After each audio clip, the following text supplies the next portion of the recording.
Hello ladies and gentlemen, welcome to this, the last episode of 10 years ago of 2012, the end of season 3, if you will. Tonight we're going to go at Armageddon 2002, a show that I've never seen before until watching it on here. Now I said at the end of my Survivor Series review, did I not, that I didn't watch this because it wasn't on box office. Yeah, you told me about that a lot. Thank you very much for all your comments, letting me know that I was way off the mark. It was 2003 Armageddon that was the case of, not the 2002 one, which makes me, of course, I just took a step back and went, so why didn't I watch this? You know, the height of my WWE fandom, you know, there was a pay-per-view on that I didn't, not only did I not watch, but I didn't watch, you know, I've never gone back and watched it. I definitely watched the Rumble and I watched the Survivor Series and yeah. I just don't get it. Anyway, this is Armageddon 2002. One thing of significance between the two shows, between this one and Survivor Series, there's not really a lot of anything other than what I'm going to talk about later on, which is Scott Steiner being wooed. But that's a great word, isn't it? Being wooed. He wooed me.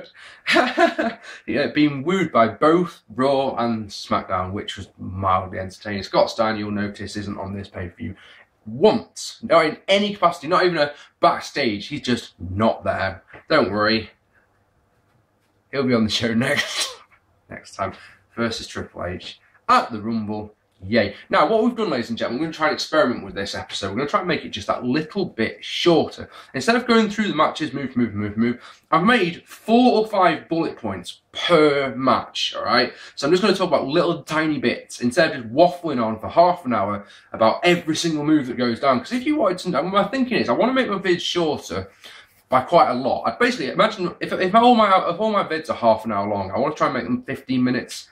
Because it's just too much, and you know, the statistics are showing that my viewership after about 10 minutes just plummets. I can't seem to be able to hold people's attention for that long. And also, at the end of the day, if you wanted to know about a match, move, wouldn't you just go and watch the match? Maybe. So basically, it's more thoughts than a review. These, yeah. I'd like to know basically in the comments below what you think.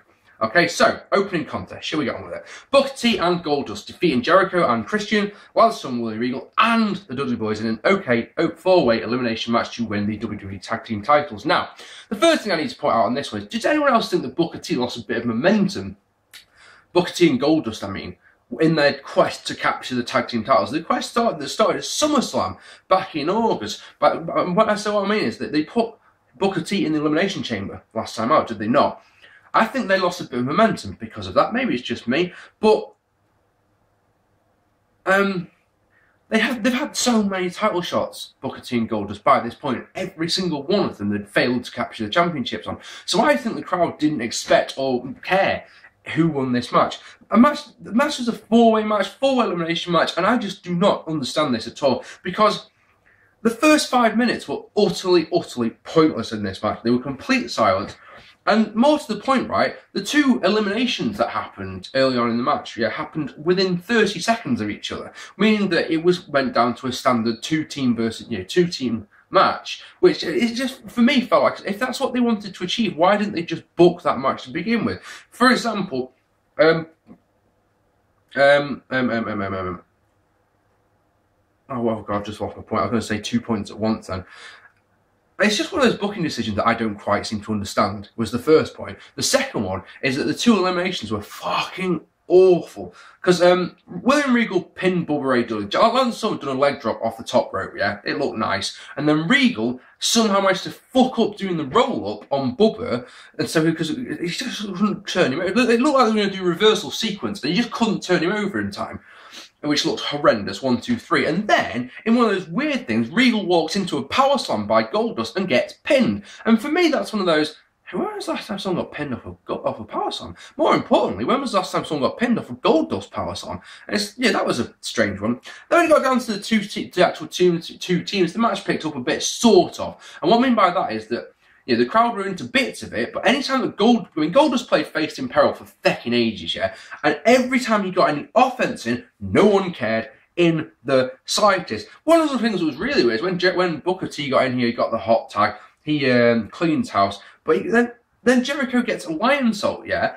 And 1, 2, and Booker kicked out. But the thing is, I'm guessing because of the power slam incident, the crowd actually thought that was going to be the win. And that was a very loud near fall. But yeah, Jericho walks into a bookend, that gets the win. If they took off that first 5 minutes, yeah, and made it a standard 2-on-2 match, this would have been alright, but it wasn't, and it wasn't, so it's a 1.5 stars. That's what I mean. Yeah, that's why I said when it was okay. I mean, this was 2.5 star territory, trust me, it was.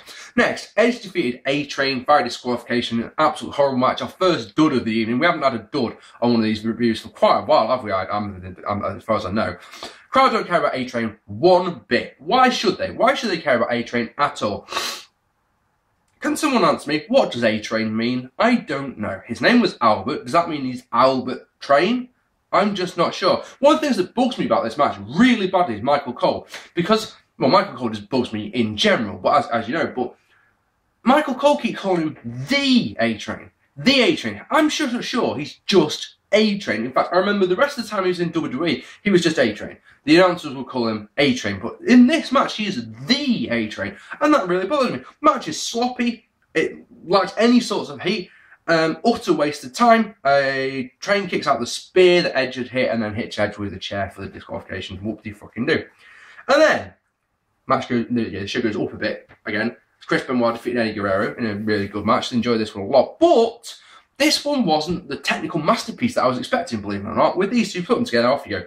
You know, I was expecting loads of psychology and all that, and they did spend a lot of the time on the mat.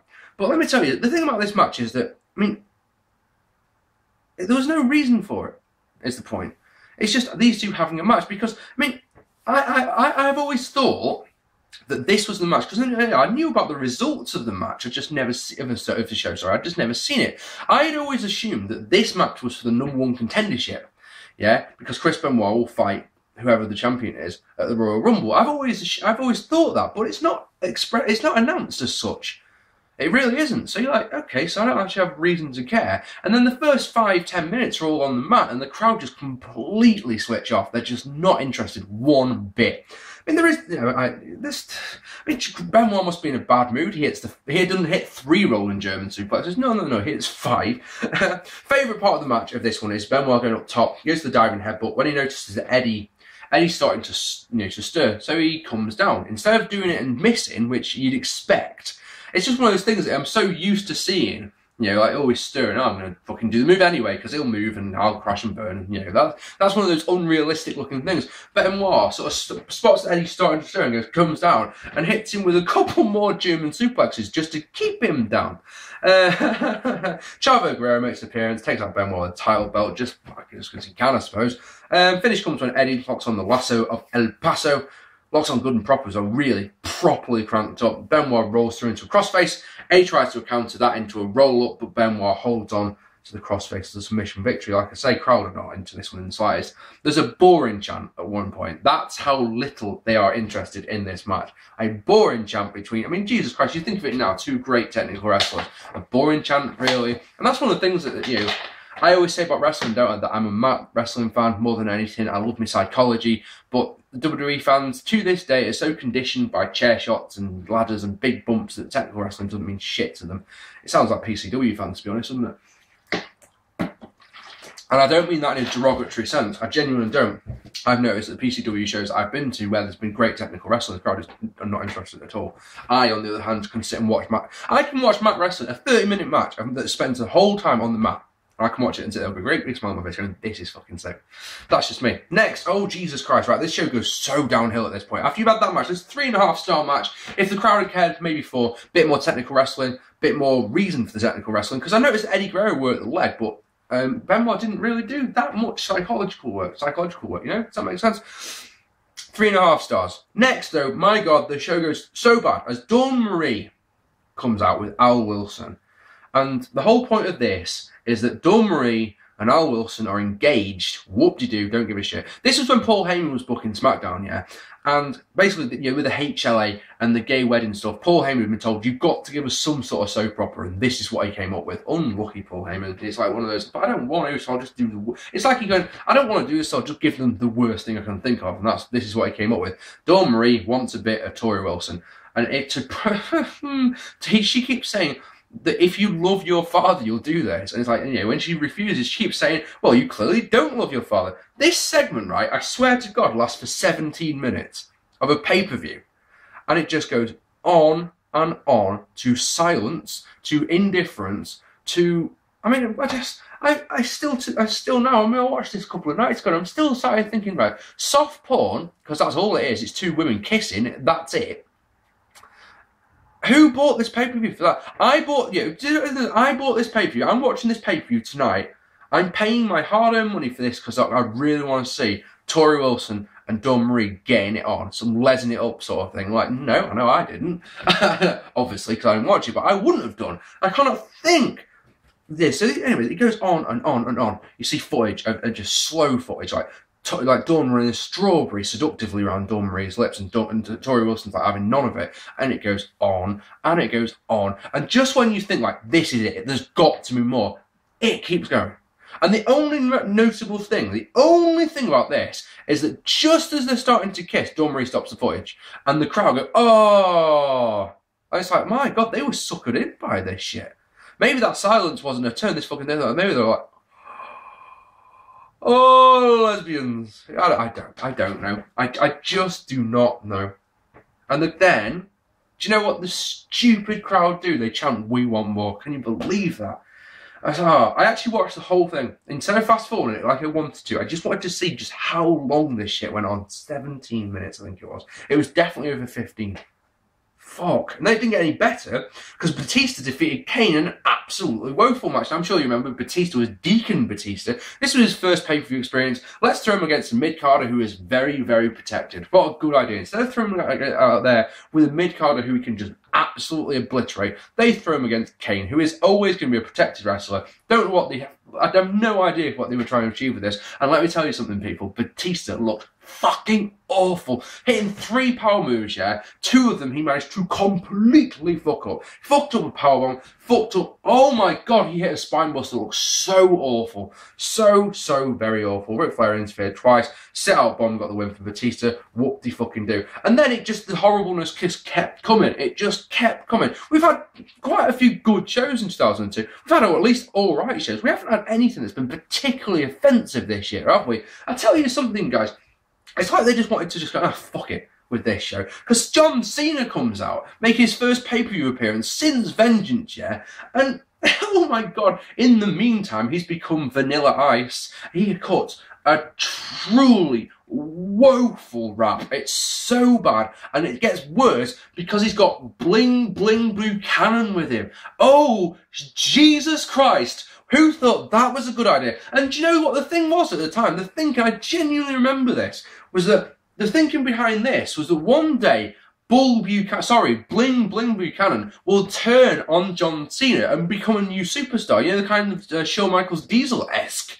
And, oh my God, we actually thought that. Can you believe that? This was horrible. I mean, just horrible skit. And it didn't get any better as Victoria defeated Jackie and Trish Stratus in a horror. Can I just point out that Batista versus Kane match was our second dud of the night. And our third one comes now as Victoria defeats Jackie and Trish Stratus in an awful women's match. Awful triple threat match. She retains the championship. This was, oh my God, this was one of the sloppiest matches I've ever seen from male or female, as they managed to fuck up every single move that they did. Be it a suplex, be it a roll up, anything, they fucked it up completely. All 3 women didn't look like they had a clue what they were doing. Victoria uses a belt shot to get the win, and that's our 3rd straight dud. My God, it was bad. We had an alright match next, because Kurt Angle defeated the Big Show to win the WWE Championship. Thank fuck they saw sense with Big Show. There was thoughts at the time, once again, remember, I used to keep a diary. This is the thing, I used to keep a diary, and this is how I know what the thoughts were. This is what my thoughts were, if nothing else.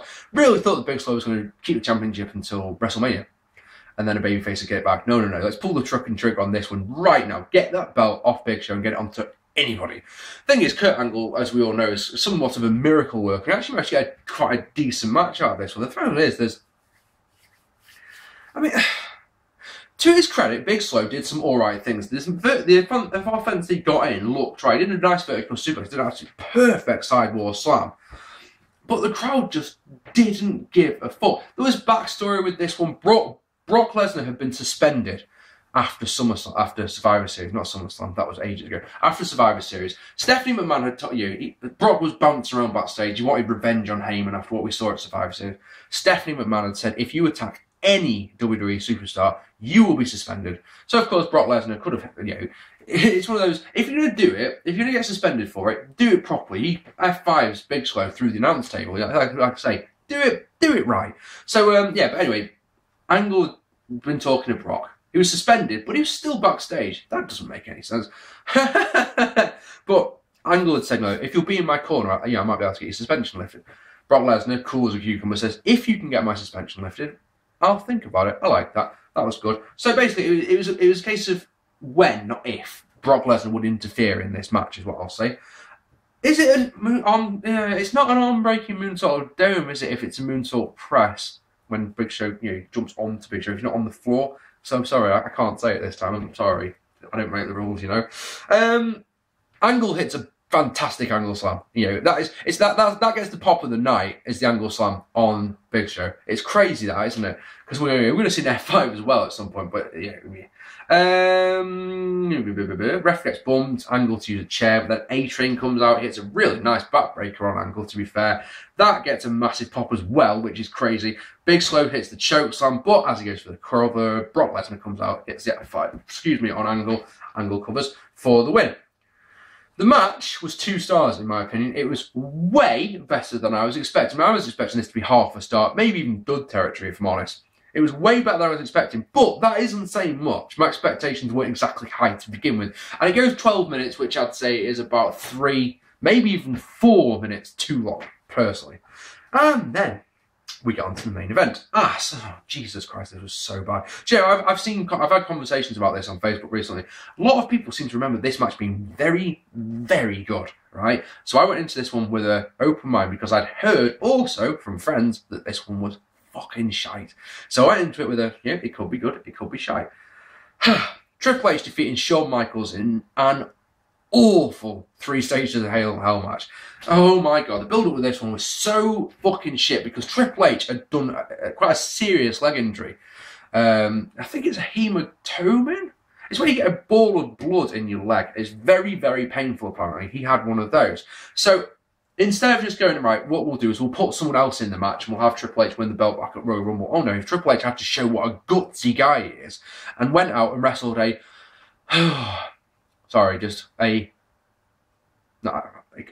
40-minute main event. If you can believe that shit. Fuck me.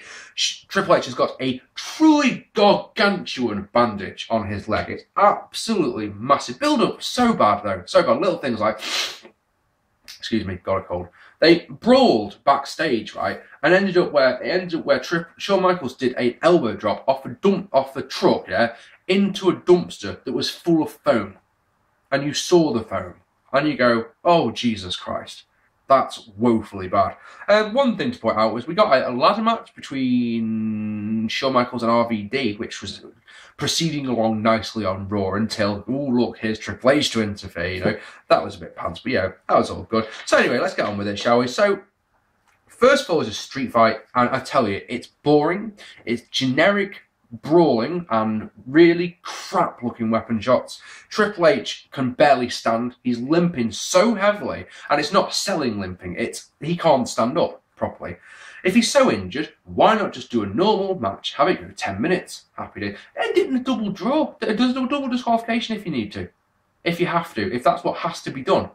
Why they've put themselves through this, I just do not get. Flair is sent to the back before this starts, but I need to point that out. The psychology in this, but it doesn't go anywhere. One guy will work the back for a little bit, and then he'll start working the arm, and you're like, so the point of the back, no, it doesn't make any sense. They brawl to the back, to the Titantron, to the backstage area. Triple H finds a barbed wire 2x4, and then he goes to use it, but then he turns around and sees that the Armageddon stage has got all fire coming out of it. So he sets it on fire, goes to use it on Shaun Michaels. Shaun Michaels moves. He gets the barbed wire, flaming barbed wire. Wham! But there's one problem. There's, that much space between the shots. And of course, Triple H is busted open. It looks so bad. Pedigree gets the first fall for Triple H, yeah, and he gets it 20 minutes in. 20 minutes of awful match. Just so bad. Generic brawling that I'm just not interested in. And then it gets worse. Oh, and the other thing about this match, I need to point this out before I go on here, is that the crowd are completely and utterly indifferent to this match. So it's not just me sitting there going, this is shit. The whole crowd don't care. When that first fall goes down, seriously, they are just not interested one bit. Not at all. The second fall, I should say, is a cage match. More brawling, 2 silence. Shaun Michaels is busted open after basic bouncing first off the cage. Ric Flair comes out. He's been sent to the back and told you're not allowed to be in this match, but he comes out and he gets bounced off the cage and looks awful doing it. He gets busted open. Sweet music for both men. Shaun Michaels, and this is one of those things that this doesn't make sense in any match, in any situation. Why do this, right? Hits the sweet music, Triple H goes down, right? Shaun Michaels could go for the cover, but in his mind he goes, no, don't want to. Puts Triple H on a table, climbs to the top of the cage, bear in mind it's escape rules, all pinfall or submission, yeah? And does a splash off the top, through the table, 1, 2, 3. And it's one of those, why do that? Why? I don't understand. You had the win. You had the 3 count. That's your finishing move. That's what it does. Why do the table bump just because you can? I need to point out that all through this match to this point, Ric Flair had been setting up tables on the outside. I don't know why, but there was now 3 tables. There was 1, 2, and a third one stacked up. That's important. Bear that in mind. That pinfall comes at 31 minutes. Oh my god. And there's still more to come because fall number 3, the third stage of hell, is a ladder match. And I swear to God, ladies and gentlemen, this match is the worst ladder match I've ever seen in my life. I swear this is utterly shit. It features 2 points, right? 3 points we'll go with. The first one is Triple H hitting the worst pedigree he's ever done. Ever. It looks woefully bad. Second one is the crowd actually finally coming alive when Shaun Michaels climbs up the ladder. Jim Ross just goes on to hypercell mode about how awesome it is that he's come back, yada, yada, yada. And remember those 3 tables on the outside? Yeah, Triple H knocks the ladder over. But, oh my god. Think back to TLC 2 at WrestleMania 17. Remember the 4 tables on the outside? Remember Matt Hardy and Buyrate Dudley going through those tables in one of those sickest bumps you'll ever see? Yeah, that looked awesome, yeah. This looks so bad. As Shaun Michaels seemed to... It was like, as he was coming down, he thought, oh, I'm not going to make this. Tried to spin his body round. But the thing is, if he just stayed where he was, he would have gone through and fine. Because he spun his body round, it looked awful when he came through. So the third point was Triple H having to use his only good leg to sort of try and force himself up the ladder and just not being able to do it at all. It looks so bad. This was awful. It was so bad. I need to point out, sorry, there's one thing I need to point out about this match, and that is that part of the story was which version of Shaun Michaels would turn up. Would Shaun Michaels turn up, or would the showstopper, HBK, turn up? Right? And that could have been a good selling point for the match. If the crowd had been into it, if the match had been good, they could have got away with it. There was one problem, and that was the King talked about it all match, to the point where it's like, will you shut up? Please, will you stop going on about this? This match was boring. It was flat. It was 20. Hell, fuck it. It was 30 minutes too long. That last fall, yeah, 38 minutes. The winning was. The win.